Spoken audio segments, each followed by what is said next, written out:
श्री संजय सावंत आपल्याकडे खास प्रमुख वक्त्या म्हणून उपस्थित असलेल्या कविताताई, आदरणीय रवींद्र भैया खोडपे सर, श्री पारस ललवानी, ज्यांनी या ठिकाणी सर्व व्यासपीठावर उपस्थित असलेले मान्यवर बंधू भगिनी आणि मित्रांनो,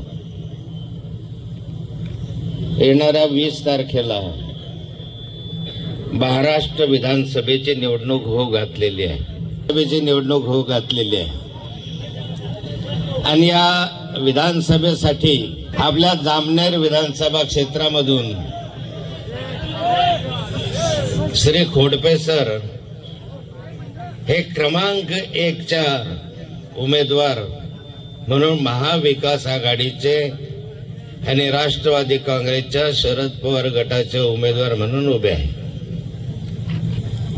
जर 5 वर्षाने येणारी निवडणूक आहे. अनेक निवडणुका तुम्ही या मतदारसंघात अनुभवल्या,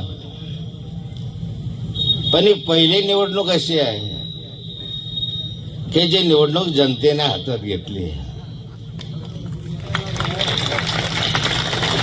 मी पाहिलं की निवडणुकीला आपल्या सभेच्या सुरुवातीला सांगण्यात आलं की अनेकांना धमक्या दिल्या, अनेकांना फोन आले की तुम्ही सभेला जाऊ नका.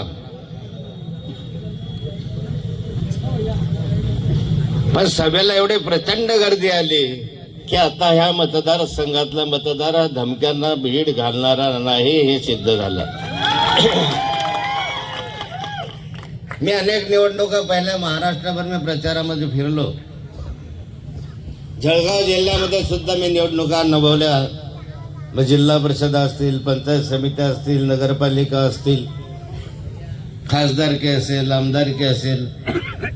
पण ही पहिली निवडणूक पाहिली की ज्या निवडणुकीमध्ये लोक खोडपे सरांना निधी देण्यासाठी, पैसा देण्यासाठी लाईन लावत आहे.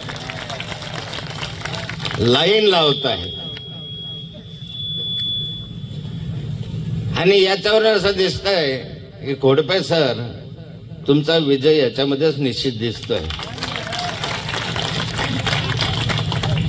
आज महाराष्ट्रामध्ये जवळपास 2.5 वर्ष झाले महायुतीचं सरकार आहे.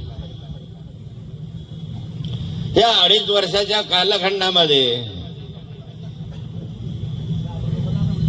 महाराष्ट्रामध्ये काय घडलं तर एक फोडाफोडीचं राजकारण झालं. स्वतःच्या ताकदीवर सत्ता आणता आली नाही.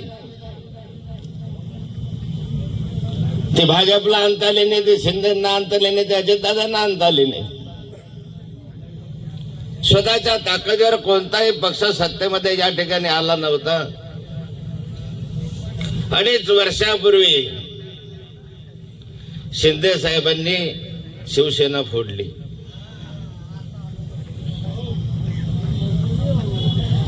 राष्ट्रवादी काँग्रेसचे तुकडे केले. फोडाफोडीचं राजकारण या महाराष्ट्रामध्ये तुम्ही आम्ही पहिल्यांदा अनुभवलं. अनेक आमदार आपल्या जिल्ह्यामधले जे 5 आमदार आहेत ते 5 आमदार तिकडे चालले गेले. आमच्या मतदारसंघातले आमदार गेले होते. आमदार गेले ते साधे सुधे गेले नव्हते. ते मुंबईवरून गेले सुरतला, सुरतहून गेले गुवाहाटीला, गुवाहाटीहून आले गोव्याला आणि गोव्याहून आले मुंबईला. जाताना गेले खाली हाताने, येताना गेले आले 50 खोके. 50 खोक्यामध्ये या महाराष्ट्रामध्ये आमदारांना विकत घेतलं गेलं. महाराष्ट्राचं राजकारण इथेच बिघडवलं. सत्तेच्या बिडावर, पैशाच्या ताकदीवर या महाराष्ट्रामध्ये सत्ता बदल झाली. माननीय सरसेनापती बाळासाहेब ठाकरेंनी उभं आयुष्य ज्याच्यामध्ये घालवलं, ती शिवसेना त्यांनी उभी केली. ती शिवसेनेने तोडली. शिवसेना धनुष्यबाण घेतलं, ताब्यामध्ये चोरलं. उभं आयुष्य गेलं साहेबांचं. शरद पवार साहेबांचं उभं आयुष्य गेलं. जी राष्ट्रवादी काँग्रेस उभी केली होती ते फोडली. घड्याळ चोरून नेलं. महाराष्ट्रातल्या जनतेला हे फोडाफोडीचं राजकारण मान्य नव्हतं. तरी फडणवीस साहेब म्हणाले, हो आम्ही फोडले, अभिमानानं सांगतो आम्ही फोडले. अरे हे राजकारण आहे महाराष्ट्रातलं. 2.5 वर्षामध्ये काय केलं तुम्ही? मीच गिरीश भाऊंना विचारणार 30 वर्षात काय केलं? रस्ते केले, गटारी केल्या, नाही म्हणत नाही केल्या, पण रस्ता केला 5 वर्षाने बिघडणार आहे. गटार केले 5 वर्षात तुंबणार आहे. हे तर नैमित्तिक काम आहे. हे तर आमदार खासदार करतातच, नगरपालिका करते, पंचायत समिती करते, जिल्हा परिषद करते, पण कोणतं असं ठोस काम या ठिकाणी उभं राहिलं? एक सूतगिरणी सुरू केली, करतो म्हणून त्याचे भाग भांडवल घेतलं, त्याचे शेअर काढले, त्याचं सगळं केलं, ते सूतगिरणी गेली कुठे? ते सूतगिरणी गेली कुठे? सूतगिरणी नाही. कोण खेळता? साखर कारखाना नाही, त्याच्या जमीन विकून टाकल्या. सूतगिरणीच्या जमिनी गेल्या, साखर कारखाना नाही. MIDC आणतो म्हणे, MIDC नाही. टेक्सटाईल पार्क आणतो म्हणे, टेक्सटाईल पार्क नाही. आणि आता एक सूतगिरणी सेंदुरीला करतो म्हणे, कागद नाही, कामचं नाही, रजिस्ट्रेशन नाही, त्या ठिकाणी काहीच नाही, आणि 32 कोटी देऊन टाकले. कॅबिनेटने निर्णय घेतला 32 कोटीचा. आहे का काही तिथे? ज्या बंद करलेल्या सूतगिरण्या त्या चालू करायला पैसा नाही, आणि ज्या सुरूच झालेल्या नाही त्याच्यासाठी 32 कोटी हे रुपये द्यायला लागले. पैसे खाण्याचे उद्योग आहे की नाही? पण प्रकल्प का उभे राहिलेले? जे प्रकल्प उभे राहिले, ज्या ठिकाणी पहुरचा आपण बसलो, या ठिकाणचे जेवढे प्रकल्प उभे नाथाबंद केले. आज पहुरला गिरीश भाऊ म्हणता पाणी आणतो वाघोर वरून, वाघोरचं घरण नाथाभाऊनं केलं.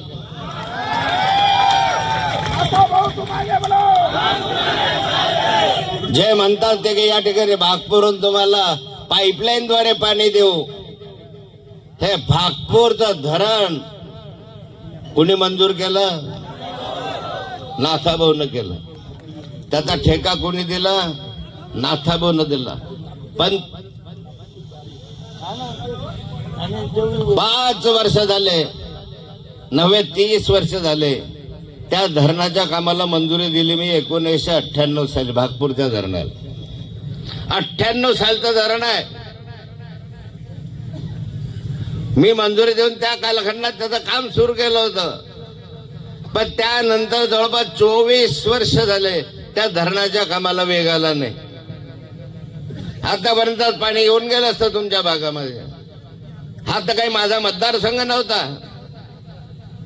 की नाथाभाऊच्या मतदारसंघात धरणं मंजूर करतोय. मग मोठे कामं कोणते झाले? ठोस कामं सांगितले पाहिजे की हो मी हे धरण मंजूर केलं, पूर्ण केलं, जलपूजन नाही केलं, भूमिपूजन नाही केलं. तर का नाही झालंय? आणि मग या संदर्भामध्ये कोणतेही काम न करता विकासाच्या नावानं आम्ही विकास केला असं सांगणं आणि जनतेची दिशाभूल करत राहणं. करा, तुम्ही केलं असेल, पण आज पाण्याशिवाय पर्याय नाही. आज तुमच्याकडे हे धरणं बांधले, आज गामनेर तालुका जो दुष्काळी होता तो थोडाफार तरी हिरवागार व्हायला लागला, हे नाथाभाऊमुळे. मग इतक्या वर्षाचं राज्य केलं, 2.5 वर्ष तुम्ही राज्य केल्यानंतर काय मिळालं महाराष्ट्राला? तर महाराष्ट्राला मिळाली महागाई, महाराष्ट्राला मिळाला भ्रष्टाचार, महाराष्ट्राला मिळालं शेतकरी आत्महत्या. साऱ्या ठिकाणी पाहिलं तर कायदा सुव्यवस्था नाही. आणि हे सारं पाहताना यांच्या लक्षात असं आलं की आता जनता आपल्याला काही निवडून देत नाही. आता ही जनता आता आम्हाला काही निवडून देत नाही. मग निवडणूक दिसता बरोबर लक्षात आलं, पायाखालची वाळू सरकायला लागली आणि मग योजना आली लाडकी बहीण. 5 वर्ष 2.5 वर्ष यांना लाडक्या बहिणीची आठवण आली नाही. निवडणुकीमध्ये आम्ही हरतोय असं लक्षात येतं बरोबर लाडके बहीण समोर आली. तोपर्यंत बहिणी लाडक्या नव्हत्या. आता निवडणुकीबरोबर लाडकी बहीण आली, प्रलोभन दाखवायला लागले. तुम्हाला प्रलोभन दाखवायला लागे 1500 रुपये घ्या आणि आम्हाला मतदान करा. लाडके बहिणीनं भागलं नाही तर 50 रुपयाची साडी द्यायला लागले. घ्या साडी घ्या 50 रुपये. ते साडी मिळाली, साडी वाटायला लागले, भांडे वाटायला लागले. काय नाही ते नाटकं करायला लागले की भांडे घ्या पण आम्हाला मतदान करा, 50 रुपयाची साडी घ्या पण आम्हाला मतदान करा, 1500 रुपयाचे आम्ही 4 वर्षाचे पैसे देऊन टाकतो पण आम्हाला मतदान करा. एका बाजूला हे धंदे करायचे, दुसऱ्या बाजूला 50 रुपयाची साडी द्यायचे आणि दुसऱ्या बाजूला काय करायचं, 50 रुपयाचे गोडे तेलाचे भाव वाढवून टाकायचे. अरे 100 रुपयाचे भाव 150 झाला ना. महागाई वाढली ना. 100 रुपयाचे भाव 150 रुपये लिटरनं गोडे तेल घ्यावं लागलं. ऐन दिवाळीमध्ये तेलाचे भाव वाढले, तुपाचे वाढले, साखरेचे वाढले, गाडीचे वाढले, गॅसचे वाढले. अरे जे करंजी म्हणून खाता की नाही तुम्ही, ते 180 रुपये केलं तर खोबरं 280 होऊन गेलं. लाडली बहीण, फुकटची साडी, फुकटचे भांडे, एका बाजूला महागाई आकाशाला जाऊन भेटली. सर्वसामान्य माणसास महागाईनं होर पडते. काय करता तुमच्या भांड्याला, काय करता तुमच्या त्या 50 रुपयाच्या साडीला. आज दररोज आम्हाला खायला नाहीये. शेतकऱ्याच्या शेतामधनं आलेली डाळ, घरामधनं गेलेली डाळ 60 रुपये घ्यायची आणि 160 रुपये तुरीची डाळ विकायची. आज तुरीच्या डाळीचा भाव 160 आहे. आपल्या घरातून 60 रुपये गेले. 60 रुपयाची डाळ, ही डाळ गरिबांची डाळ आहे, सर्वसामान्य माणसाची डाळ आहे. ज्याच्या घरी 2 पाहुणे आले, 4 पाहुणे आले तर कमीत कमी आपण तो दाल रोटी खाके तो जाओ, तो त्याच्या बराबर है कि नहीं? कि भाई घर में तो कुछ नहीं है पर कम से कम दाल रोटी खा के जाओ. वो दाल भी महंगी हो गई. वो तो गरीबों की इज्जत बचाने वाली दाल है. गरीबों की इज्जत बचाती है. कैसे बचाती है? चलो भाई 2 मेहमान आ गए घर में, तो हम घर में बोल देते हैं कि भाई चलो भाई दाल रोटी बनाओ. घर में हमारी बीवी देखते हैं, बच्ची देखते हैं कि दाल है कितनी है. 2 लोगों के लिए बहुत हो गई, इतनी दाल हमारे पास है, चलो दाल रोटी बना. पर उसी समय और 2 मेहमान आ गए, 4 हो गए. घर में तो दाल है ही नहीं. अब इज्जत तो चले जाएगी. उससे अच्छा है कि 1 लोटा पानी डाल दो. दाल पतली हो गई पर इज्जत तो बच गई. अब ऐसे दाल महंगी कर दी. अब दाल जहां महंगी हो गई, आज 80,000 रुपये तोड़ा सोना हो गया. 80,000 रुपये तोड़ा सोना झाला आहे.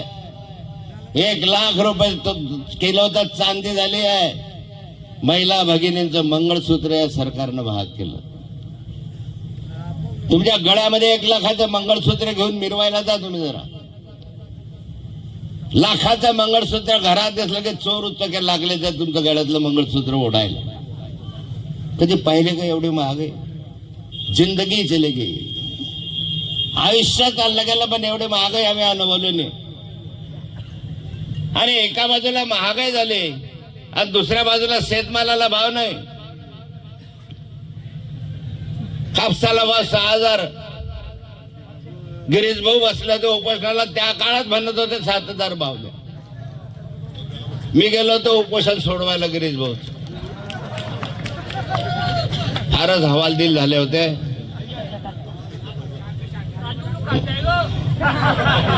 मग त्या काळात 7,000 8,000 भाव मागणारे मंत्री महोदय, आज कापसाला 6,000 रुपये घ्यायला कोणी तयार नाही. व्यापारी म्हणतो ओला आहे.